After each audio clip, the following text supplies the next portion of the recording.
재림 성도의 갈 길과 할 일이라고 하는 주제를 가지고 두 번 설교이기 때문에 주제를 다 살려내기는 쉽지 않지만 오늘은 이 성경 예언과 기독교의 구속의 역사로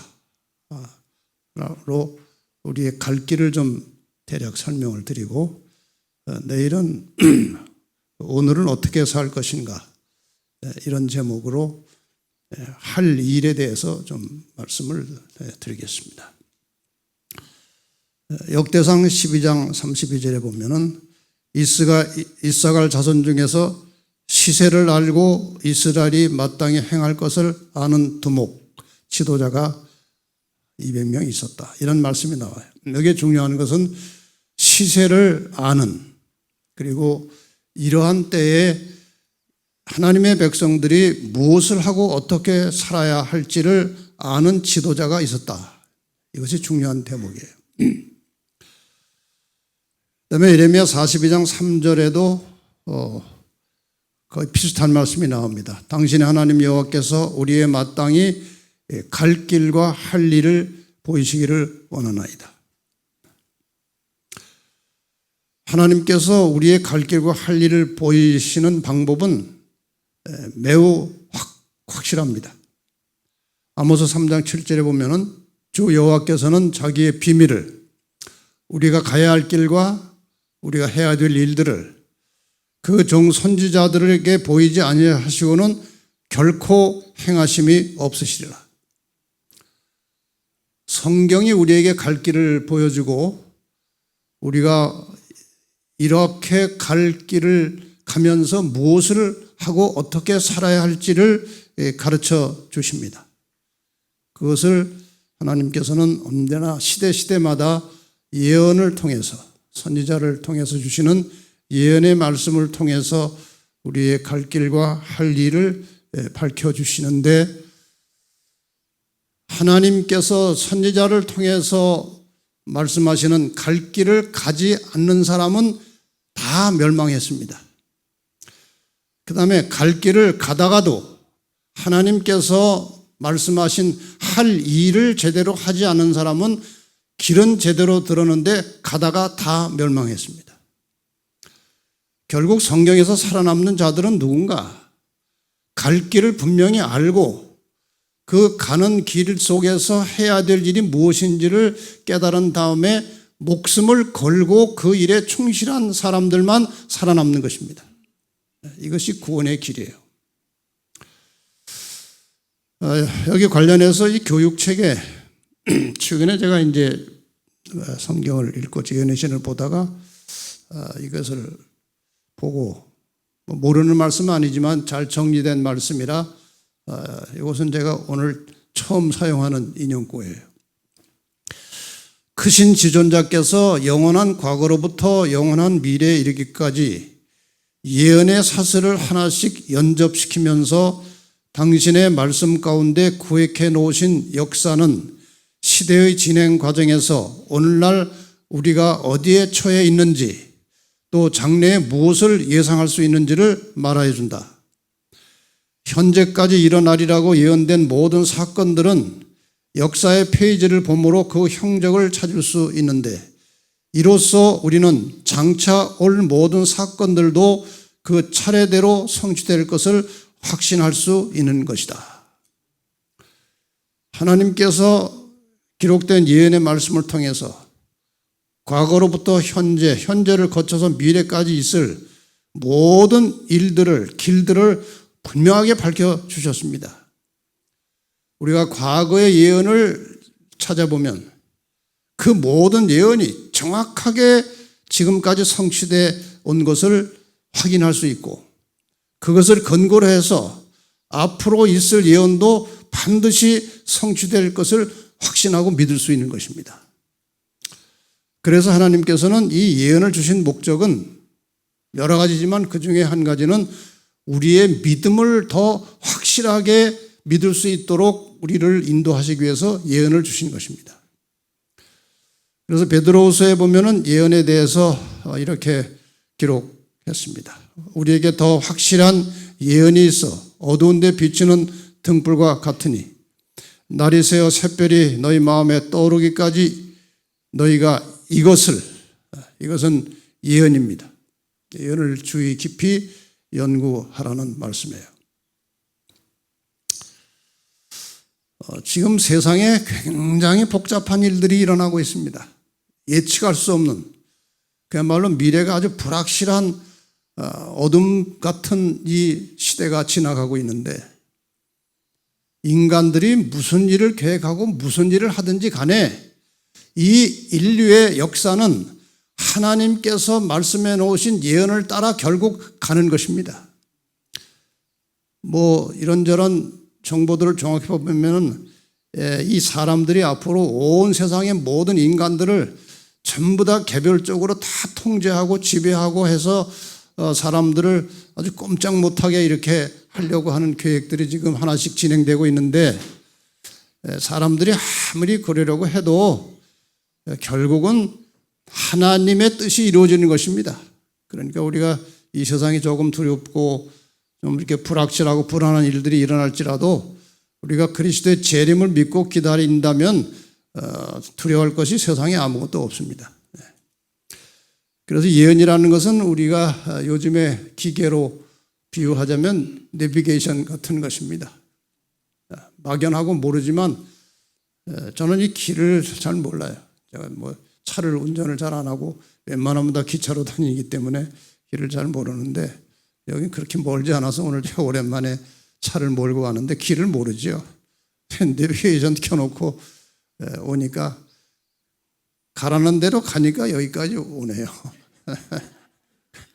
예언이 그런 것입니다. 예언은 명확하게 우리의 길을 다 보여주고 있어요. 예언의 길을 따라가다 보면은 하늘까지 가는 것입니다. 이 예언의 기초에서 인류를 구원하시는 하나님의 계획, 또 구원의 역사를 좀 이렇게 간단하게 정리하면 이런 것입니다. 성경 전체 역사는 하나님께서 인류를 구원하시는 그 구원의 계획은 막연한 환상이 아니고 역사적 시간 속에서 또 역사적 공간 안에서 진행이 되는 것입니다. 하나님은 인류를 구원하기 위해서 이 세상에 직접 내려오셨습니다. 그런데 사탄이 하나님께서 인류를 구원하시는 그 모든 사역을 방해하기 위해서 끊임없이 사탄도 일하고 있어요. 오늘날 이 신앙을 하면서도 신앙에 집중하지 못하고 그저 이렇게 저렇게 타협하고 대충 그냥 신앙하는 것의 근본 원인은 사탄의 전략입니다. 사탄도 같이 일하고 있어요. 사탄은 교회와 성도들을 핍박하기 위해서 세상의 권력을 이용한다. 사탄이 이렇게 유혹하고 미혹하다가 자기 말을 안 듣고 끝까지 하나님께 충성하면 이제 박해를 합니다. 세상의 악의 권력들을 이용해서. 그러한 사탄의 모든 전략, 이 하나님의 구원 계획과 사탄의 방해 전략이 성경의 예언에 다 나와 있어요. 성경 예언을 잘 모르면 적그리스도가 누군지, 제대로 하나님의 뜻이 무엇인지를 가르쳐주는 목사가 아닌지 맞는지 분간을 못하는 겁니다. 예언을 통해서 우리가 그것을 분별할 수 있어요. 그래서 하나님의 백성들은 예언을 깊이 연구해야 하는 것입니다. 길이 여기에 있기 때문에요. 그래서 예언을 연구한 결과 갈 길이 어딘지를 이해하고 할 일이 무엇인지를 확실하게 알아야 합니다. 그리고 할 일이 무엇인지를 깨달으면 목숨을 걸고 순종하는 것입니다. 이런 사람들이 사는 거예요. 자, 그래서 오늘 이제 주제로 넘어가서 이 예언과 역사를 좀 시간 되는 대로 공부를 좀 하겠습니다. 성경의 예언은 단지 그 다니엘서와 계시록만이 예언서가 아니고 성경 전체의 5분의 1 정도가 예언적 언어로 되어 있어요. 그러니까 이 성경의 기록 중에 어떻게 될 것이다, 뭐뭐 할 것이다, 이런 미래형으로 나오는 것은 다 예언입니다. 그래서 그러한 예언적 언어로 기록된 성경의 내용이 한 5분의 1 정도 된다는 것입니다. 그 모든 예언 중에서 최초로 나타난 역사적 예언은 지금 이 그림에서 여러분이 대충 짐작하실 것입니다. 아담과 하와가 범죄한 이후에 이제 뭔가 이상했습니다. 불안하고 초조하고 괜히 두렵고 또 수치스럽고 해서 숨었어요. 하나님께서 에덴 동산에 나타나셔서 아담을 부르십니다. 아담 너 왜 그러고 있느냐? 선악과 먹었냐? 하와가 줘서 먹었습니다. 하와 너는 왜 먹었냐? 뱀이 줘서 먹었습니다. 하나님께서는 뱀에게 묻지 않으십니다. 왜냐하면 지금 하와를 유혹하는 것은 뱀이 아니고 뱀 속에 사탄이 들어간 거죠. 에덴 동산에서 뱀이 하와를 유혹할 때 말을 하잖아요. 말. 하나님께서 정말 동산 모든 나무의 실과를 먹지 말라고 하시더냐. 뱀이 무슨 말을 합니까? 뱀은 말을 못하게 돼 있어요. 그 말은 사탄이 하는 겁니다. 사탄이 자기가 할 말을 뱀을 통해서 하고 있는 거예요. 이것이 최초의 강신술이에요. 마지막 때 이제 사탄이 그렇게 일할 것입니다. 죽은 자의 영혼이 나타나가지고 그 죽은 자가 마치 살아서 나온 것처럼 해서 사탄이 그를 통해서 말을 하는 거예요. 그럼 성경을 제대로 모르면 다 넘어갑니다, 거기에. 사람이 죽어도 몸에서 영혼이 분리돼서 살아있다고 믿는 사람들은요, 마지막에 사탄의 그러한 사술에, 강진술에 다 넘어가게 되어 있어요. 절대로 영혼이 살아있다는 것을 믿으면 그거는 끝나는 겁니다. 그런데 지금 대부분의 개신교인들이 사람이 죽어도 영혼이 분리돼서 살아있고 그 영혼이 천당 가고 지옥 간다. 너무나도 안타까운 현실입니다. 제가 이것을 어떻게 해서라도 한 사람에게라도 바르게 가르치려고 지금 최선을 다해서 이제 방송을 하고 있는데 다행히 많은 사람들이 깨닫고 연락이 오고 있어요. 하나님께서 뱀에게 묻지 않으시고 사탄을 향해서 하신 말씀이 창세기 3장 15절입니다. 내가 너로 하는 것은 하나님께서 사탄에게 하는 말씀이에요. 여자와 원수가 되게 하고 너의 후손도 여자의 후손과 원수가 되게 하리니 여자의 후손은 내 머리를 상하게 할 것이요 너는 그의 발꿈치를 상하게 할 것이니라. 이 간단한 성경 한 절 속에 성경 전체의 역사가 들어있어요.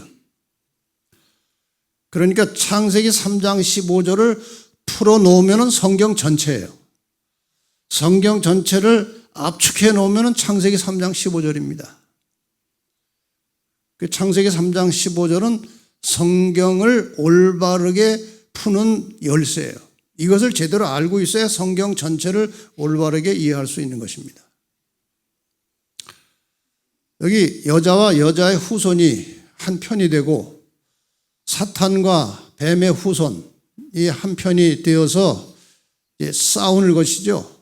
싸움의 결과 여자의 후손은 발꿈치를 상하고 사탄은 머리를 상하게 되었다. 이제 그것이 핵심인데 전부 다 상징적인 언어이기 때문에 여러분 재림 성도들은 이거 모르실 거의 없습니다만은 제가 개신교인들 가르쳐 보면은 목사를 비롯해서 개신교인들 중에 창세기 3장 15절을 제대로 이해하는 사람을 내가 거의 못 봤어요. 이렇게 중요한 성경절을 모르고 있는 거예요. 이걸 간단하게 설명하면 여러분 다 아시는 거니까 그냥 요점만 말씀드리겠습니다. 나는 하나님이시죠. 너는 사탄이에요. 여자와 원수가 되게 한다. 성경에 여자가 상징적으로 쓰일 때는 이제 교회를 가리킵니다. 그래서 구약의 여자는 이스라엘입니다. 하나님의 백성 교회. 신약의 여자는 교회입니다. 하나님의 백성들 교회를 여자라고 하는 겁니다. 너의 후손은 사탄의 후손, 이 세상에 존재하고 있는 모든 악의 세력들을 너의 후손이라고 하는 것입니다. 여자의 후손은 누군가?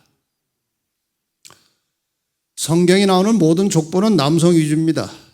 아브라함이 이삭을 낳고 이삭이 야곱을 낳고, 실제로는 여자가 낳았지만 그 남자의 씨로 그 후손이 이어져 간다고 하는 개념 때문에 전부 다 남자의 후손이에요. 여자의 후손은 없어요. 그런데 성경에 남자와 상관없이, 남자의 씨와 상관없이 바로 여자에게서 나온 딱 한 분이 계십니다. 그분이 예수 그리스도이십니다. 더 중요한 것은 여자는 교회를 가리키는 것이기 때문에 구약의 여자, 이스라엘의 혈통을 빌려서 태어난 한 사람, 예수 그리스도를 가리키는 거예요. 여자의 후손이에요. 이렇게 해서 선은 교회와 예수 그리스도고 악은 사탄과 세상입니다. 싸우는 거예요. 결론은 나와 있습니다. 발꿈치를 상하신 예수님께서 이기신 것입니다. 이 발꿈치 상하는 사건이 바로 십자가에 돌아가셨다가 부활한 일시적인 죽음을 말하는 것이고, 그 다음에 사탄이 머리를 상하게 되겠다는 것은 영원한 멸망을 말하는 것입니다. 예수 그리스도의 일시적인 죽음을 통해서 하나님의 백성들이 구원을 얻게 될 것이고, 오랜 세월 동안 예수 그리스도와 하나님의 교회와 백성들을 핍박한 사탄은 결국 영원히 망하는 것입니다. 이것이 결론이 이미 다 나와 있는 전쟁이에요. 이것을 풀어서 설명하면은 이런 말입니다. 하나님께서 사탄에게 이렇게 말씀하신 거예요. 사탄과 교회는 적대감을 가지고 싸울 것이다. 그러니까 내가 너로 여자와 원수가 되게 한다. 그건 있죠. 이런 뜻이에요. 사탄을 추종하는 세상의 악의 세력들도 예수 그리스도를 대적하여 싸울 것이다. 물론 예수 그리스도를 믿는 모든 사람들이 포함되는 것입니다. 사탄 너는 예수를 십자가에 못 박아 죽일 것이지만 예수는 부활할 것이다. 그러나 사탄 너는 마침내 영원히 멸망할 것이다. 이것이 창세기 3장 15절의 메시지예요. 성경의 모든 역사는 창세기 3장 15절이 성취되어 가는 역사고, 성경의 역사뿐만 아니고 인류가 살아가는 지구 인류의 역사 전체가 창세기 3장 15절이 성취되어 가는 과정 속에 우리가 살고 있는 것입니다. 결국 인류의 역사는 선악간의 싸움이에요. 선, 여자와 여자의 후손, 악, 뱀과 뱀의 후손 싸우는 것입니다. 승패는 이미 결정 나 있어요. 선이 이깁니다. 그리고 악은 멸망할 것입니다.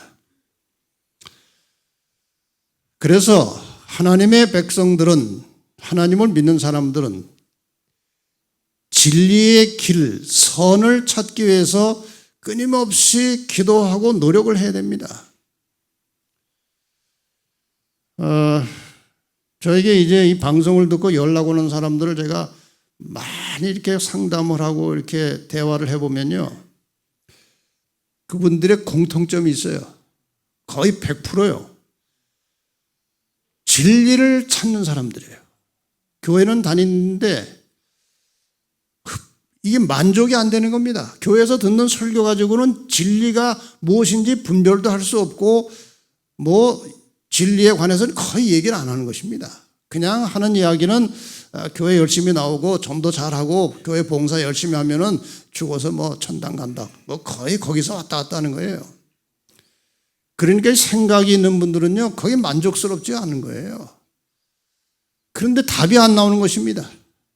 근데 다행히 이 코로나 때문에 그 여파로 이제 다른 사람들, 다른 목사들의 설교도 이 사람들이 이제 자기 목사 설교 들으려고 이제 그 코로나 기간 중에 틀었다가 보니까 옆에 딴 게 나오니까 이것저것 보다 보니까 이제 이것저것 퍼지는 거예요. 그래가지고 이제 퍼지기 시작해서 이제 우리 재림교회 설교들을 많은 사람들이 듣는데, 공통점이 지금 말씀드린 대로 진리를 갈급한 마음을 가진 사람들이 보는 안목이 있는 거예요.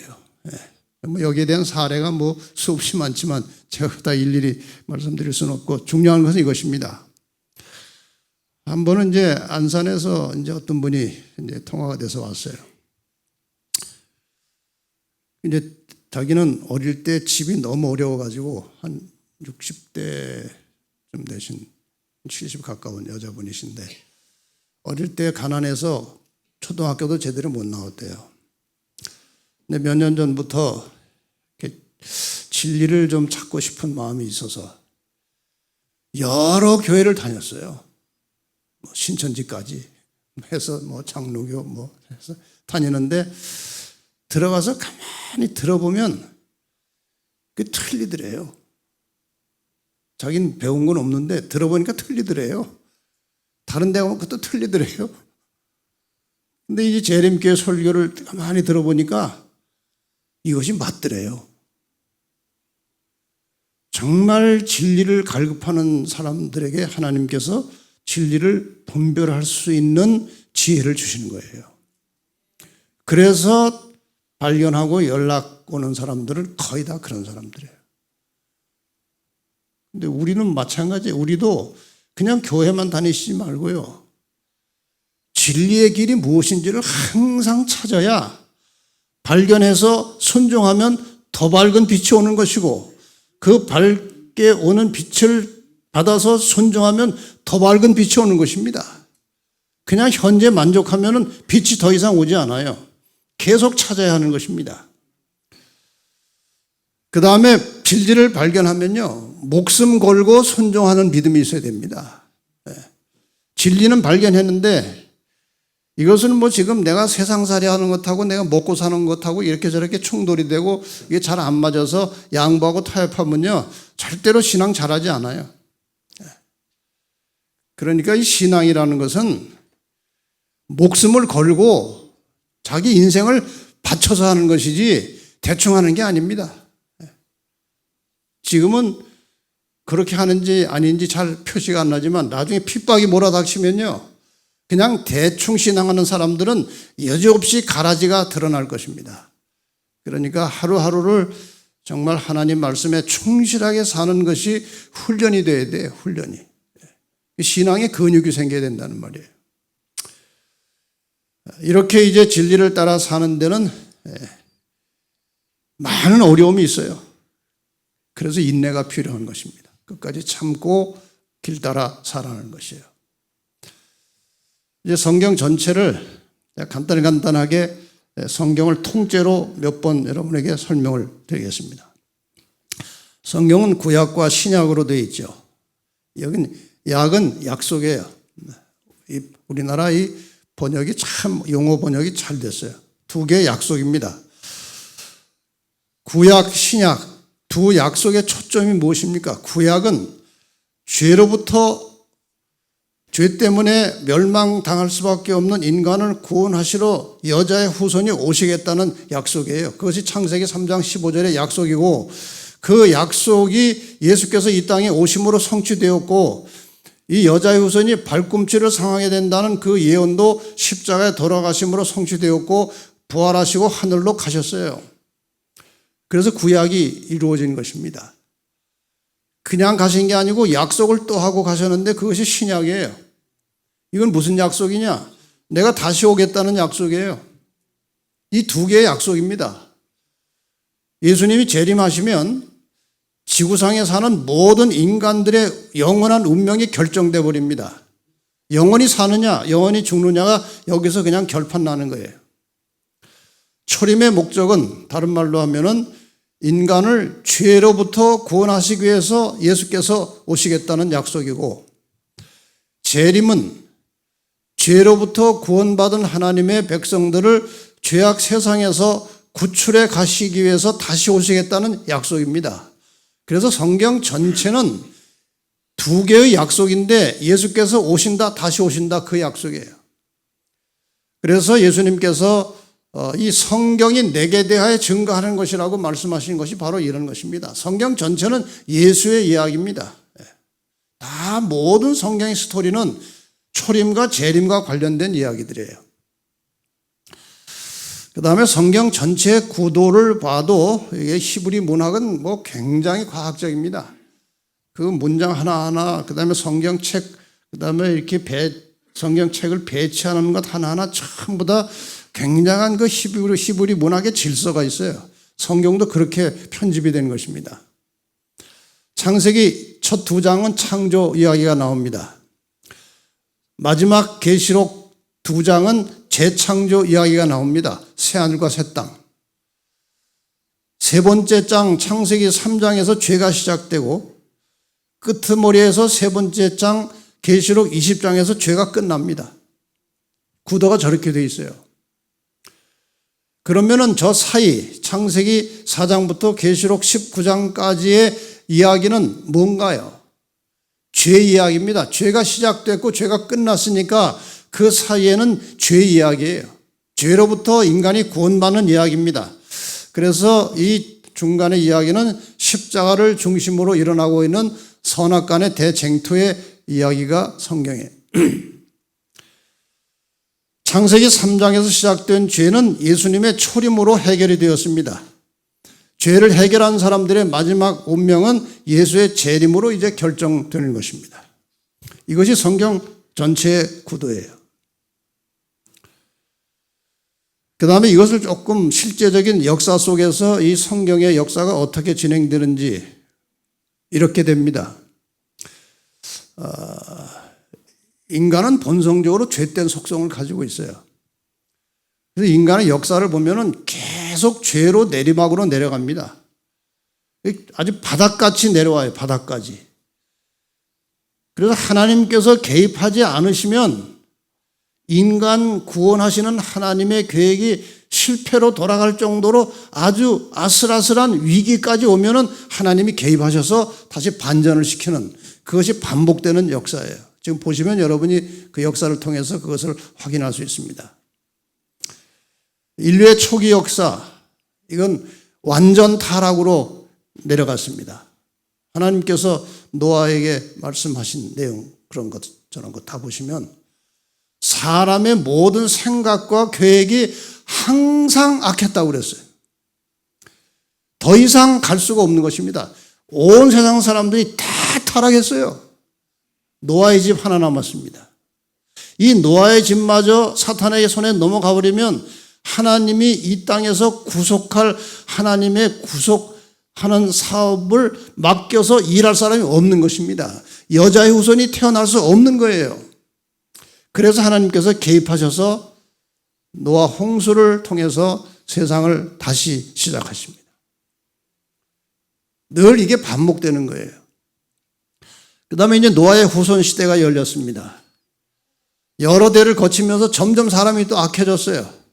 홍수가 있었다는 사실을 다 알고 전해 들었지만 또 세속적으로 타락을 해가지고 이제 바벨탑 사건이 있었던 것입니다.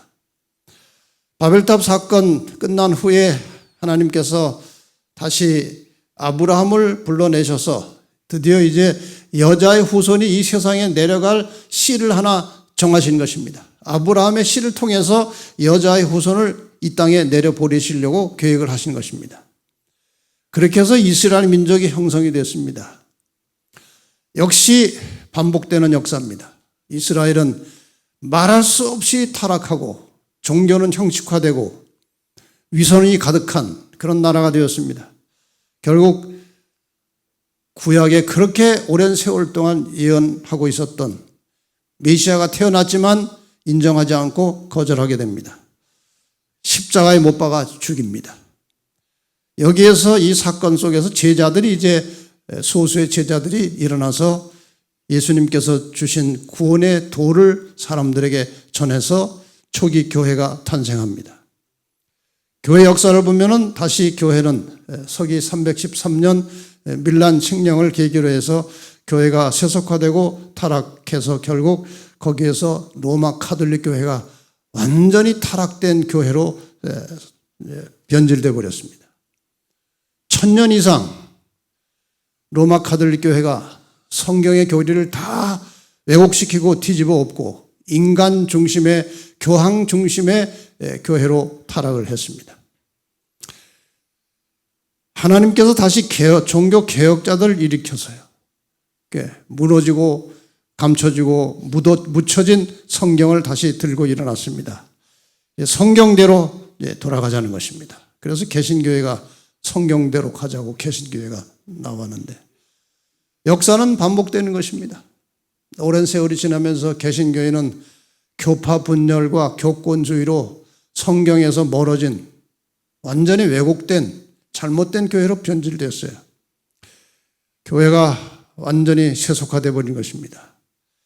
이런 상태에서 이 종말의 시대가 온 것이고 이 종말의 시대에 하나님께서 하나님의 뜻을 세상에 밝혀 증거하는 남은 자손을 탄생시켰는데 성경 중에서 계명을 이제 들춰내는 무리들이 일어나는 것입니다. 계명과 함께 종말의 시대가 열리면서 성경 역사적으로 이제 심판의 시대가 열리는 것입니다. 이 심판의 시대에 교회는 완전히 영적으로 바벨론화 되어가지고 이 남은 자손들이 심판 시대에 바벨론을 향해서 외치는 중요한 메시지가 요한계시록 14장의 새 천사의 기별입니다. 내 백성은 거기서 나오라는 것입니다.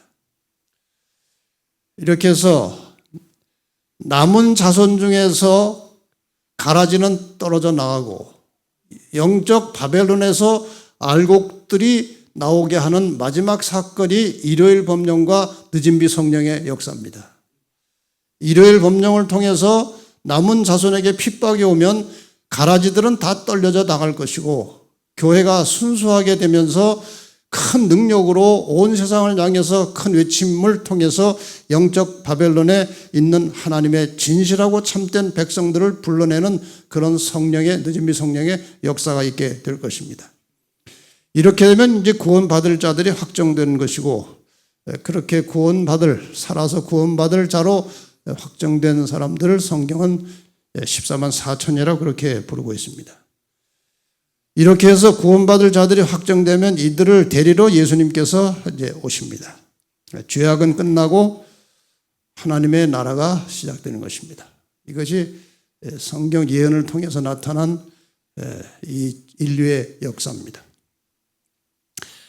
결국 이 창조적 소수자들이 하나님의 뜻을 세상에 전파하는 것이고 이들이 전하는 올바른 기별을 듣는 자들이 마지막 구원에 동참해서 하나님의 나라의 백성을 구성하는 이것이 구원의 역사예요. 뱀과 여자의 싸움의 진행과 결말을 조금 더 이제 실제적인 국가적인 또 세속적인 나라들에 의해서 전개된 일을 보면 이런 것입니다. 이게 여자입니다. 구약의 여자 이스라엘, 신약의 여자 교회입니다. 이 여자를 뱀이 세속의 세력들을 이용해서 핍박을 합니다. 구약의 여자 이스라엘을 최초로 핍박한 이 사탄의 후손은 애굽이에요. 그 다음에 아수르, 그 다음에 바벨론, 페르시아, 헬라, 로마 제국. 로마 제국은 구약의 여자 이스라엘을 공격했고 여자의 후손 예수 그리스도를 십자가에 못 박았고 신약의 여자 교회를 핍박했습니다. 로마 제국은 하나님을 대적하는 가장 강력한 이름이에요. 결국 로마 제국이 열국으로 분열된 이후에 열국 사이에서 올라온 작은 뿔, 이 교황권이 이제 온 세상을 지배하게 됩니다. 로마 교회입니다. 이 가톨릭의 원 이름은 로마 교회예요. 로마라는 이름이 붙어 있는 것입니다. 그 다음에 1798년에 상처를 입고 일단 역사의 뒤로 들어간 것 같았는데 성경은 그 죽게 된 상처가 낫겠다고 그랬어요. 1929년에 라테란 조약으로 다시 그 바티칸을 회복하고 다시 등장을 했습니다. 로마 교회로. 2015년도에 이 프란체스코 교황이 쿠바에서 일어나고 있는 심각한 문제를 미국이 해결을 못하고 있을 때 이 교황이 이제 말 한마디로 해결한 사건이 있었어요. 그 사건이 있은 다음에 타임 잡지에 교황의 얼굴과 함께 타이틀이 어떻게 만들어졌는가 하면 The New Roman Empire, 새로운 로마 제국이다, 이런 제목이 붙었어요. 교황이 이제 그 로마 제국으로 다시 일어났다는 상당히 중요한 의미가 들어있는 것이에요. 마지막에 이 로마 교회가 다시 등장한 목적이 무엇인가? 수는 많지 않지만 하나님의 능력으로 무장한 강력한 마지막 군대, 남은 자손을 이제 멸절시키기 위해서 사탄이 일으킨 세력이 로마 교회입니다. 그래서 이것이 이제 선데이 로라고 하는 것하고 연결돼서 남은 자손들이 이제 마지막 투쟁을 하게 돼 있어요. 그다음에 여자의 후손은 어떻게 이제 역사적으로 나타나느냐? 2000여 년 전에 여자의 후손이 초림하셨고, 그다음에 로마 교회와 남은 자손들의 마지막 싸움 끝에 예수님께서 재림하실 것이고, 1000년의 기간이 있고 지구는 황폐한 중에 있다가 1000년이 끝나면은 구원받은 하늘의 모든 성도들과 천사들과 하나님과 모든 하늘의 가족들이 이 땅으로 다시 내려오게 되어 있어요. 그것이 스가랴서의 예언이 나오고 있고 요한계시록에서 그것이 성취되는 장면이 나옵니다. 이렇게 해서 하늘의 모든 가족들이 이 땅에 내려올 때 예수님도 같이 오시기 때문에 여자의 후손은 이 지구상에 3번 오는 겁니다. 그리고 이제 이 땅에서 새로운 세상이 열리는 것이죠. 예수님의 재림이라고 하는 것은 굉장한 사건입니다. 지구상에. 믿으십니까? 재림 믿으십니까? 제가 이 말 끝에 꼭 하는 말이 있어요. 안 믿어도 오십니다. 노아 홍수를 사람들이 안 믿었지만 홍수가 왔어요. 재림 안 믿지만 분명히 오십니다. 재림의 장면을 잠깐 우리 사무실에서 직원에게 제가 부탁을 해가지고 영상으로 대충 이렇게 한번 만들어 봤어요.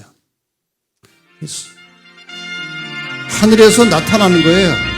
예수님이 나타나시는 겁니다. 나팔 소리와 함께 하늘이 갈라지고 엄청난 사건으로 예수님이 지상에 오시는 겁니다. 아무도 막을 수 없어요. 세상은 완전히 폐허가 될 것입니다. 완전 날벼락이고 천지개벽이죠. 엄청난 사건이 벌어지는 것입니다. 죽었던 성도들이 일어나는 거예요. 살아있던 성도들이 부활한 성도들과 함께 공중으로 올라가서 저 예수님을 만나는 것입니다. 그리고 그 후로는 예수님과 헤어지지 않고 사는 거예요. 이것이 구원의 완성입니다. 결국 이 지구의 역사는 이건 제가 그냥 이런저런 연구 끝에 만들어낸 말이기 때문에 다르게 생각하는 분도 계시겠지만 저는 이렇게 믿고 가르칩니다. 지구는 지금 역사적으로 헛바퀴를 돌고 있는 거예요. 인간이 처음 창조되었을 때에 영원히 사는 것입니다. 근데 인간이 범죄하고 타락하면서 인간의 역사는 영원이라는 시간을 벗어나서 헛바퀴를 돌고 있는 중입니다. 이 시간을 신학적으로 비생명, 비존재라고 합니다. 생명이 있지만 생명이 아니에요. 존재하고 있지만 존재하지 않은 것입니다. 살았으나 죽은 거예요.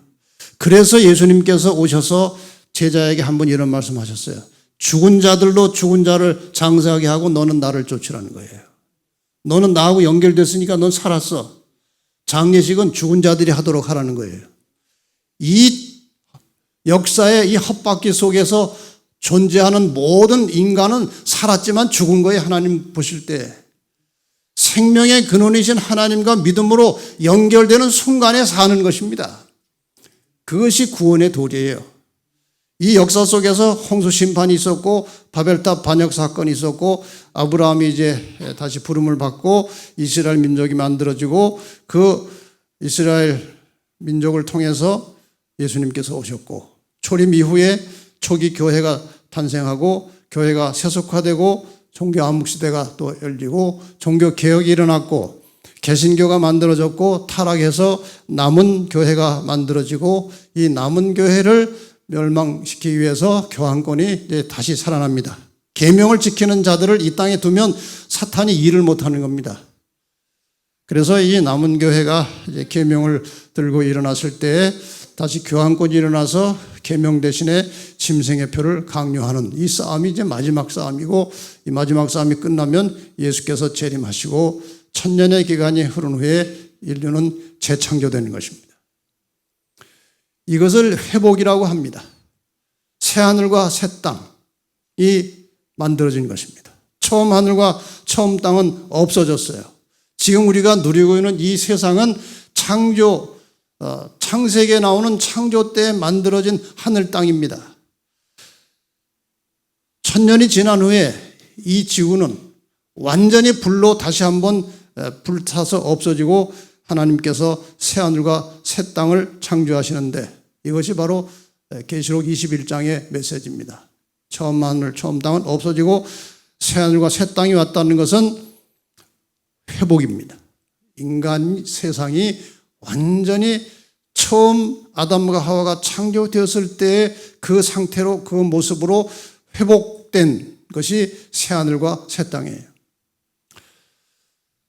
이 회복과 관련해서 이제 한 말씀을 드리고, 이 회복에 관한 구체적인 말씀은 내일 안식일 시간에 드리겠습니다. 회복이라는 게 무엇이냐? 무엇을 회복하라는 것이냐?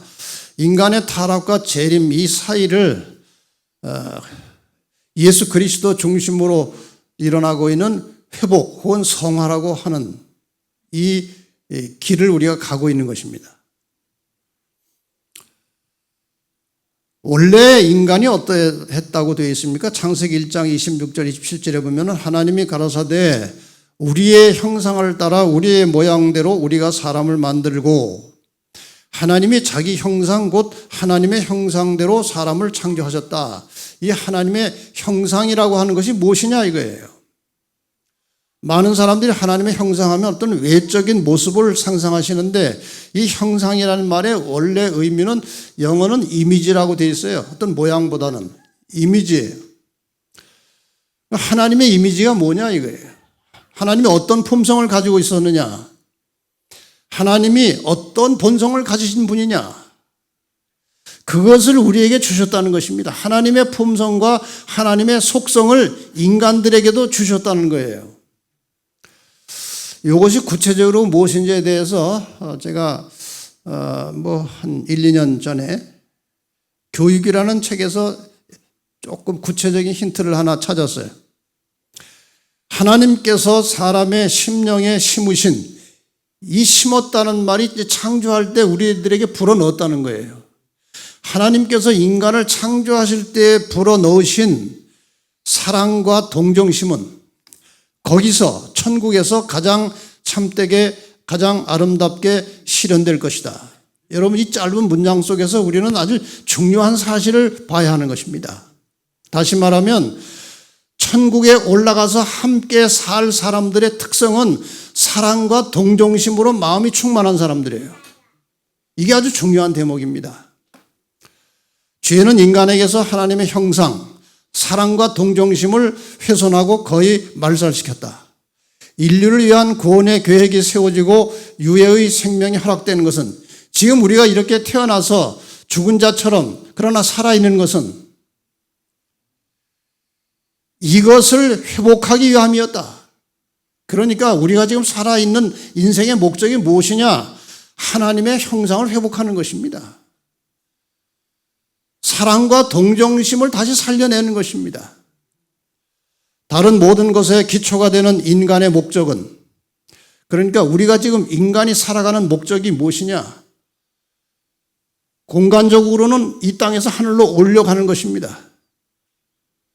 그런데 우리의 실제적인 해야 할 일이 무엇이냐 이거예요.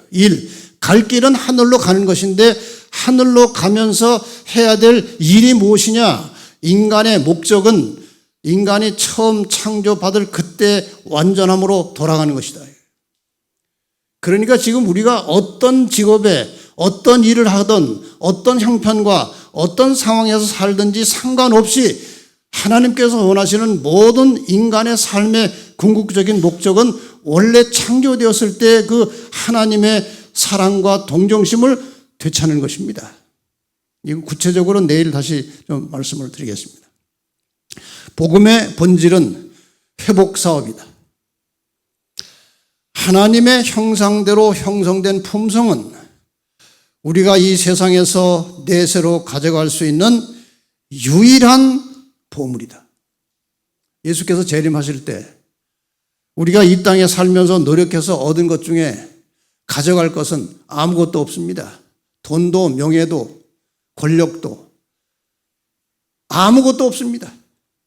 하늘에 갈 때는 하나님의 형상대로 만들어진 품성만 가지고 가는 것입니다. 그러면 오늘날 우리가 이 세상을 살면서 무엇을 하고 살아야 될지는 답은 명백한 거 아닙니까? 하나님의 형상을 회복하는 일에 우리의 인생을 걸고 사는 것입니다. 그런 사람들이 모여 사는 곳이 천국이에요.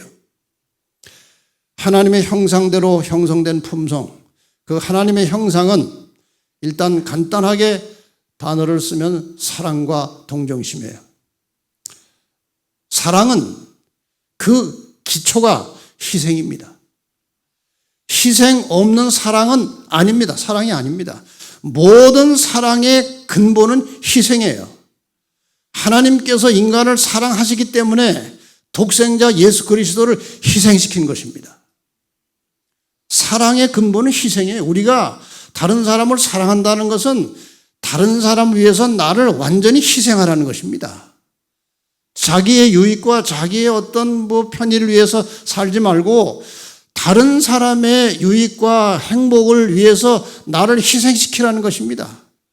그런데 그것이 희생으로 끝나는 것이 아니고 우리가 이렇게 자기를 희생해서 내가 가진 모든 것, 내 건강, 내 재능, 내 시간, 내 재물, 내가 가진 모든 것을 남을 위해서 희생하고 봉사하고 헌신할 때 그들이 행복해하는 모습을 보고 내가 행복감을 느낀다면 그것이 구원받은 증거라고 그랬어요.